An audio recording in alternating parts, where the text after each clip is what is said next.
Welcome, everyone, to IGM's webinar series, where we talk to the top investment bankers for their views about the global credit markets. I'm Shankar Ramakrishnan, the head of US Credit and Global Market Engagement at Informa Global Markets based in New York. Today, we will be talking about the record volumes of issuance thanks to jumbo financings to finance M&As and building of AI infrastructure and the impact of recent market volatility on upcoming bond issuances. So before we proceed, just a note for our listeners, if you have any questions during this presentation, you can send them to us using the Ask a Question module on your screen. We will try to cover as many as we can after the presentation and if the topic has not been covered. So March is already among the fourth busiest March of all time, which follows the second busiest February and a record January for investment grade bond issuance. With expectations that this year could see up to 2 trillion of issuance volumes, the primary market seems to be going at the right pace. But the surge to the top has not been without challenges. Worries about the macroeconomic impact due to the Iran conflict, cracks in private credit, and job losses due to AI disruption have caused broader market volatility and paused issuance some days for a day or two. Deal execution risk in the investment grade bond markets at this point, to us watching from the outside, seems negligible. Although investors are starting to ask for compensation through new issue premium for all the risk in the background. Are we reading the signals right? Or will there be more AI-related and M&A financing coming up? And will this market see a record bond like the 49 billion Verizon trade in 2013? To answer questions like that and more, we have with us today Maureen O'Connor, the global head of high-grade debt syndicate at Wells Fargo. Welcome, Maureen, and thanks for doing this. Yeah, thank you for having me, Shankar. So for a brief background, Maureen manages the team. Maureen is a superstar, and she manages the team responsible for advising and executing new issue corporate bonds, preferred securities and capital securities, as well as partner internally to help manage some of the bank's largest investment grade investor clients. She joined Wells Fargo in 2021 from Bank of America, where she was a managing director for investment grade debt syndicate. She has over 20 years of experience in the financial services industry. She has worked for Barclays Capital and the legacy Wachovia Securities in positions that covered investment grade syndicate, debt capital markets, structured credit products, and even interest rate derivatives. It's everything. So thank you again, Maureen. Thank you very much for joining us. So I'm going to kick it off with, obviously I gave this whole intro about how the markets have been performing and the volumes which are being issued into this market. Do you think the pace of overall investment grade bond issuance so far in 2026 is on track to reach $2 trillion this year?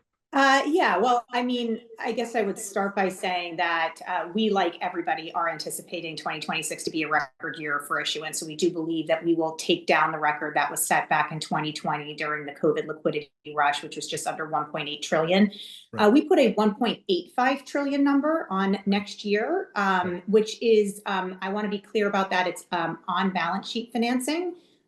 So excluding transactions like the Beignet deal, which I'm sure we'll touch upon in some of the later questions here. But 1.85 trillion would represent 12% year-over-year growth. Right now, we're sitting at 608 billion in supply. It's up about 28% year-over-year. But we do believe that we are seeing some front loading on the calendar, and supply should moderate in the back half of the year. Thematically, what is driving that? I mean, you're touching on two big ones in your introductory remarks. Clearly, CapEx spend as it relates to digital infrastructure build out, particularly among the hyperscalers, is going to be a large component of what drives issuance this year. and M&A supply as well. Just given the pipeline of announced M&A transactions, we expect to have a very heavy year from debt-financed M&A. And then the last one is probably the largest, but it's the one that gets the least attention, and that's just the record refinancing needs. So heading into 2026, there were north of $800 billion in maturities that needs to be addressed. We have close to $1 trillion towers in 2027 and 2028. So just from a refi perspective alone, we're going to see tailwinds for issuance in the investment grade bond market here going forward. Right. But, the current macroeconomic uncertainty, like you said, there is a bit of front loading. Is it because of the macroeconomic uncertainty we are seeing? Like, do you see a lot more issuance in the first half compared to the second half? I think as borrowers enter the new year, there's always a psychology around if you have a funding plan in place and you see a good window to get in front of that, why not de-risk those needs and take some chips off the table early on in the year? But if you look at issuance patterns historically, first half versus second half, first half generally is busier. Call it a ratio of something like 55 to 45% of issuance happens in the first half of the year. Right. So I think there's probably a little bit more front loading this year, primarily because the banks, number one, have been exceptionally active in Q1. That was true last year as well, where the banks really leaned into their first half financing plans and were much later in the back half of the year. But on the digital infrastructure side, I think some of these CapEx budgets are a moving target, right? And so I think a lot of these issuers, knowing that, their needs could only increase as the year progresses, again, they want to access the market when the windows are available to do so, and tone has held up pretty well to start the year. Right. And so you talked about CapEx funding. Is there, the big driver is obviously this whole funding for AI. How much of that, we have seen some massive deals so far, right?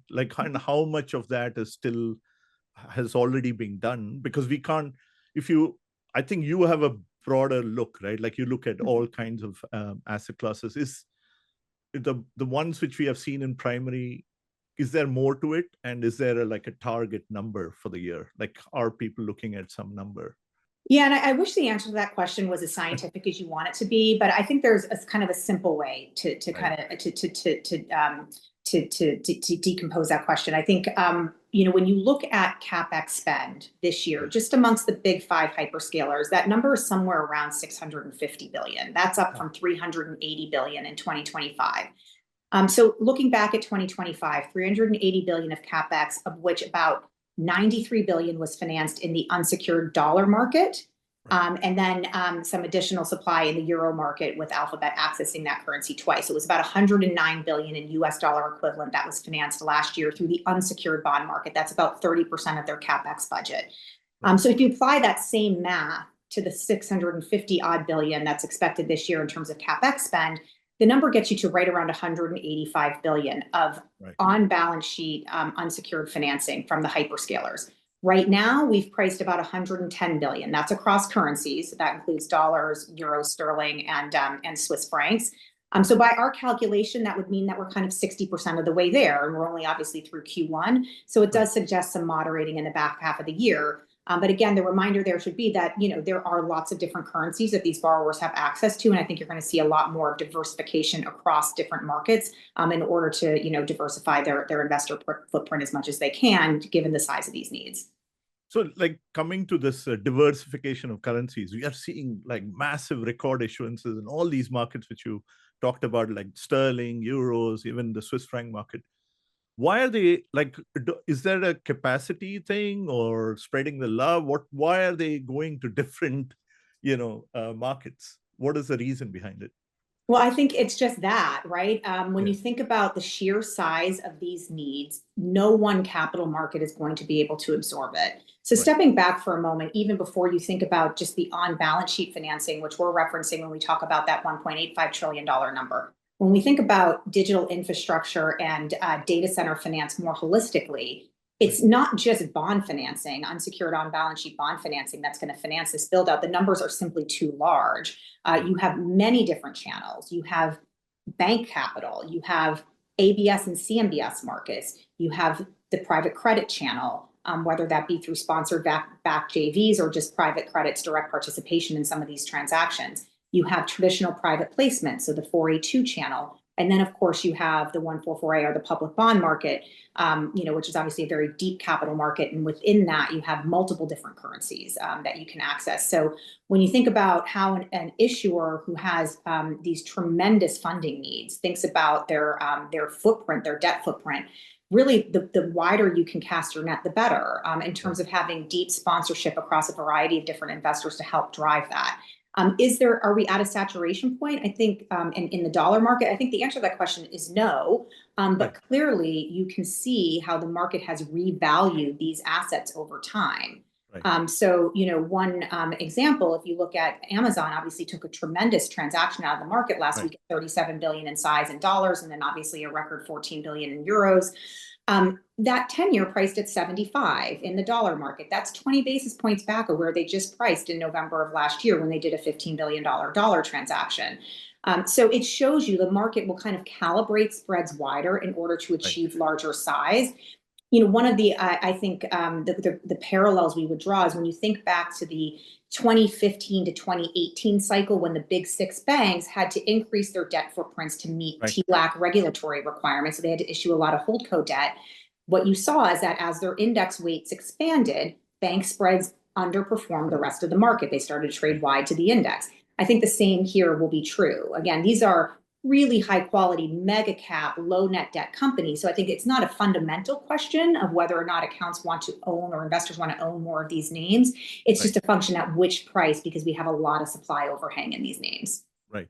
But is the price inhibitive?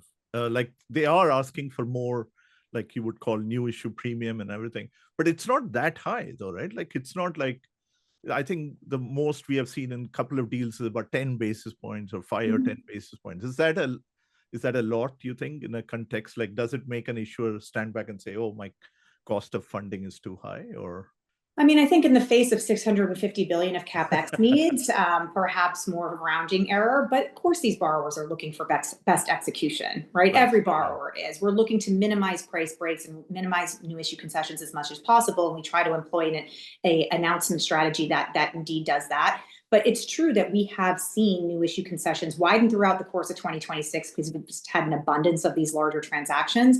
Somewhere in that 10 to 15 basis point range to clear a transaction that's, call it, 25 to 30 billion in size has become sort of the norm.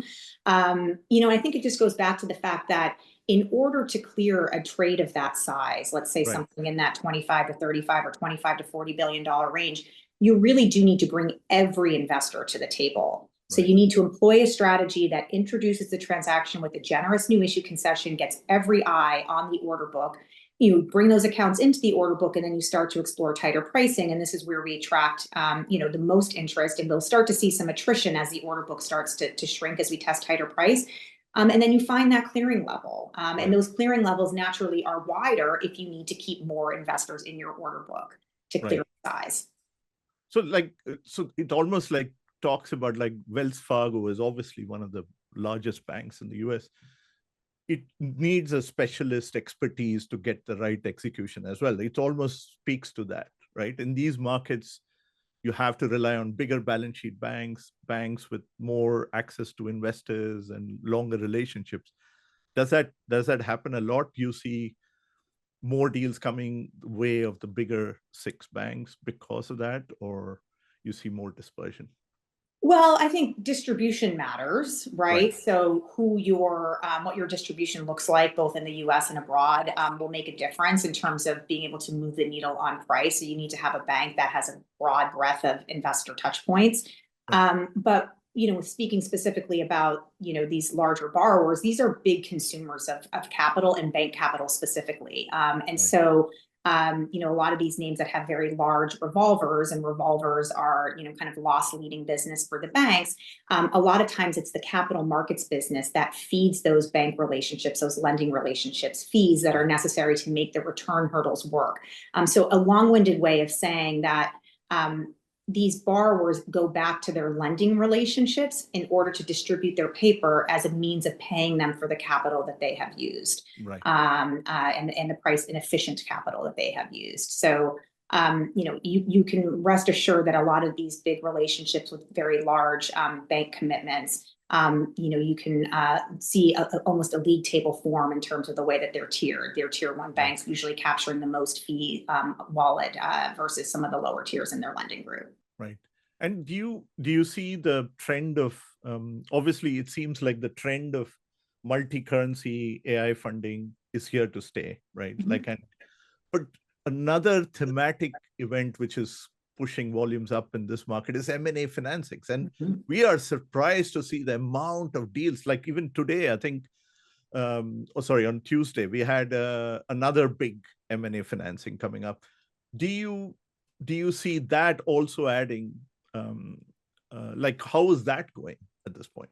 Yeah, well, we had always had a call in 2026 that this was going to be a big year for M&A financing. If you look at announced M&A globally so far in 2026, we're up about 65% on a year-over-year basis. And it's really been driven by those larger cap deals, so deals that are 10 billion or larger in size. Those larger deals naturally require larger financing packages, whether that be bridge capital or otherwise, and then ultimately find their way into the dollar bond market or the global bond markets. So if you look at M&A supply this year, we're right around 95 billion year to date. That's up about 30% on a year-over-year basis, which is basically in line with the market.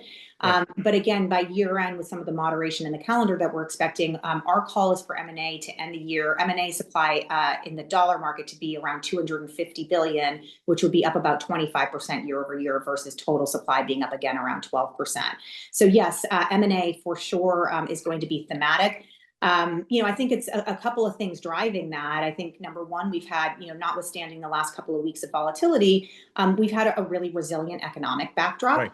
Right. And then we're also in the middle of a pretty meaningful innovation cycle as it relates to AI. So companies really leaning into some of these strategic goals as it relates to modernization and innovation and buying assets to align with those strategic objectives. And so obviously M&A becomes quite topical in that environment. And then you couple all of that with what is deemed to be a more favorable regulatory environment. It's a pretty ripe conditions for M&A. So we do believe that M&A supply will continue to be topical. Obviously, we've had, quite a run so far in Q1. So this is interesting because there is so much volume or surge of volume from AI related financing, and then you have M&A. Both of them are higher than what they were last year. What is the impact on credit spreads as such, right? Like we have not seen much. I think it's that we follow the ICE BAML index, and it seems like it's only 15 basis points away from like the tights of the year, and it's not even, it's under 100. Do you expect it to widen? Like, is there going to be pressure of all the supply on spreads? So it's actually been a while since supply has really been a sustained driver of spreads in our market. We got a little bit of a glimpse of that in late Q4 of last year when the hyperscalers kind of first opened up the market with the Meta transaction, followed by Alphabet in quick order, and then Amazon quickly on the tails. We saw spreads come under a little bit of pressure during that time, but it was short-lived. Generally speaking, spreads are driven by fundamentals, whether that be economic fundamentals or credit fundamentals, and by technicals.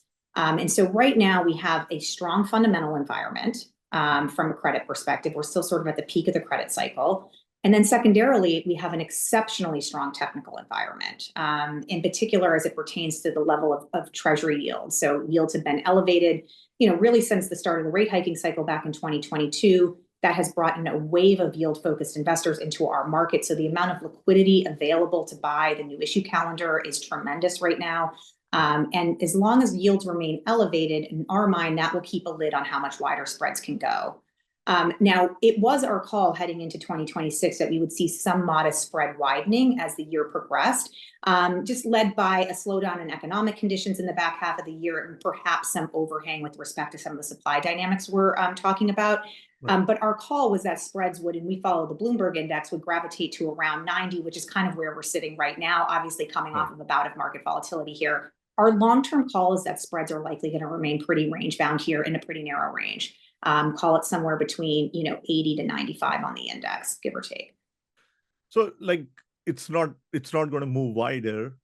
Do you think the credit markets in some sense are complicit because the reaction of all these worries and global macro uncertainty doesn't seem to be really impacting the day to day, right? Like it's almost like it's running on without any hindrance.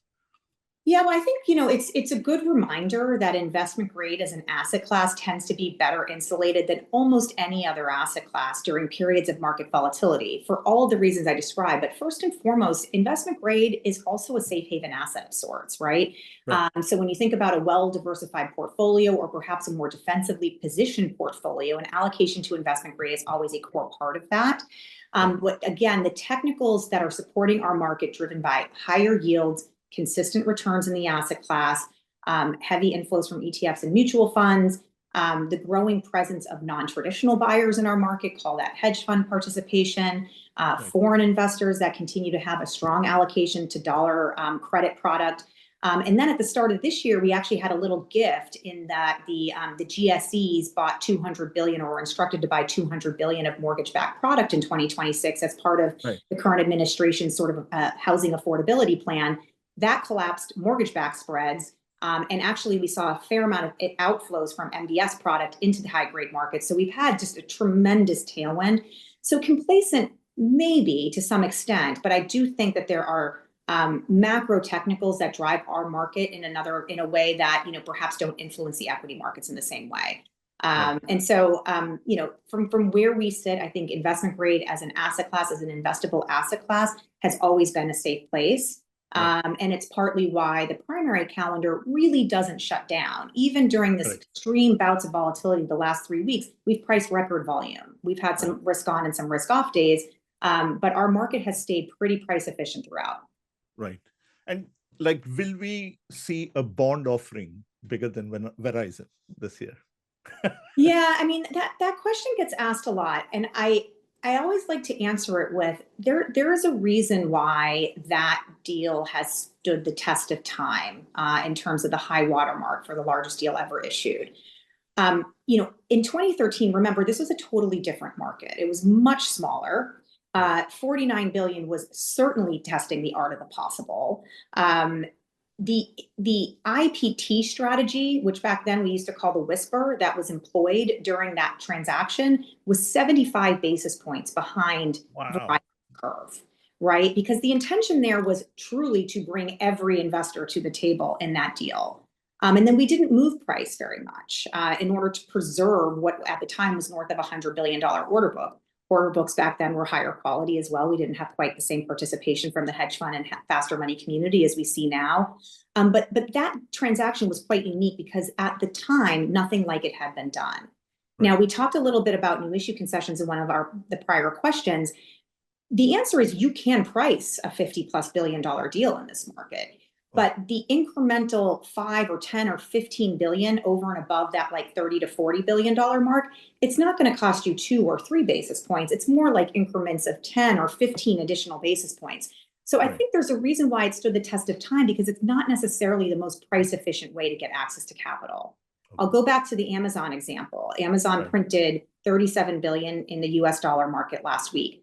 In total, including their euro offering, they took out north of 54 billion US dollar equivalent. So if you're looking for something larger than 50, I would tell you that the right answer is probably not to do it all in dollars at the same time, because I do think that the price breaks are quite punitive in terms of where that deal would need to be talked and priced relative to your outstanding bonds. But, again, if there was a year that it was going to happen, it is probably this year. So I don't rule it out. But I do think there's a reason why it's been nearly 13 years since we've seen anything get close. Right. Thank you for that. And so when the backdrop is not great, like I've covered it for such a long time, and I used to notice that you had this go, no go calls. And if the backdrop is not great, equities are down, the sentiment looks very fragile, people wouldn't do deals. But this year, like you said, there are so many deals which went down irrespective of what the background looked, and they got good execution levels, right? Like there was one-off deals which were not heavily oversubscribed, but most of them, and some deals paid a higher new issue concession, but the average has been not bad. What are the borrowers saying? Like, what is the message in there? Is there a message saying, this whole conflict in Iran, is it going to get Are things going to get worse before they get better? So we'll rush now, or what is the message in there? Well, I think the message for issuers is remain flexible. Right. Because we have obviously seen some pretty extreme gyrations in terms of, overall market sentiment. And when we sit down at 8 o'clock in the morning and we're having a go, no go decision, and the market backdrop might feel decidedly risk off, as we know, that can change very quickly. And the Right. next day can be a great day. So looking at last week, Monday of last week, we were coming off of some extreme weekend headline traffic and market volatility, and we saw zero new issuance. Tuesday, record day in our market, Right. 65 billion of supply. So pretty feast or famine dynamics that happen around volatile markets. But again, it's a function of, getting ready to be in a position to go from a process standpoint, and then also having the patience and discipline to wait till you find the appropriate window. Right. The advice more and more in an environment like this for a borrower is don't worry about competing supply. It is Right. better to be one of many in a good market than to be on your own in a bad market. So it is a trickier market landscape to navigate, but I think this market has proven that we can push through some pretty extreme levels of volatility and still price effectively and efficiently a lot of primary volume. Great, thank you. And okay, so this is a question I get asked from young, undergraduates or graduates, people working on a graduate degree in finance. A lot of them are interested in Syndicate or joining Syndicate or being part of the Syndicate. What advice would you give them if they are like looking at a career in Syndicate? Yeah, so Syndicate's a little bit of a funny seat insofar as that we don't tend to bring in, armies of juniors onto the desk. And the reason for that is that it's a client-facing seat. It's an execution seat. It typically has, some higher stakes involved. So Syndicate desks tend to be fairly senior. But you'll see, banks, and we're included in this, that will have sort of a rotational program of juniors that will come through the desk to give them exposure to the workflow that is part of Syndicate. But most senior people in Syndicate did not start in Syndicate. I myself personally, you gave a little bit of my background there, but I started in rates and currencies and derivative sales, and then I moved into debt capital markets, and then from debt capital markets transitioned into Syndicate during my associate years, and I've been doing that for a little over 20 years now. But usually you get a little bit of experience before you find your way into a Syndicate seat. Because it does require, a little bit more experience as it relates to, handling a live deal execution for a client. Right. But I think what's interesting, and, I think about this in my own careers, is I think the job is going to look very different in a few years. Thinking about just some of the technological advancements, and certainly the introduction of AI into some of our work streams, I think it's going to be a bit of a disruptor. So it's hard to know exactly what the seat will look like in the next, certainly 10 years, but I'm guessing even within the next 5 years, things might appear a little bit different in terms of what is required and from a staffing standpoint. But from where we sit right now, it is a fun job. It is certainly interesting daily. Every deal is a little bit different. You get to work not only with your internal partners across a number of different lines of businesses, but also with our external partners in a joint book running setting. So I think it is a job that touches many facets within a corporate and investment bank, and then also externally with the street, relationships with the investors, et cetera. But again, I think much like any seat right now, it's uncertain what the seat looks like going forward. But it is one of the most interesting markets. I've always enjoyed covering it. It's great to see what the largest companies in the world do and how the greatest, like the biggest banks and very, very intelligent people, how they structure and strategize around these deal execution in different kinds of markets. So thank you very much for all the time. That's all we have time for, I'm afraid. But thank you again, Maureen. You're awesome. And it's always an honor and privilege. Thank you very much for taking the time. If you have any feedback on today's webinar or any recommendations for future webinars, please do complete a short survey at the end of this webinar. It should flash up on your screen shortly. It has been a pleasure bringing you this webinar. So do keep a lookout on informaconnect.com/IGM for the recording of this, other webinars, and new insights. If you'd like to find out more about IGM services, and get a free trial, which you should, you can request that on informaconnect.com/IGM. Thank you, goodbye, and thank you again, Maureen. Thank you, Signing off. Shankar. Thank you.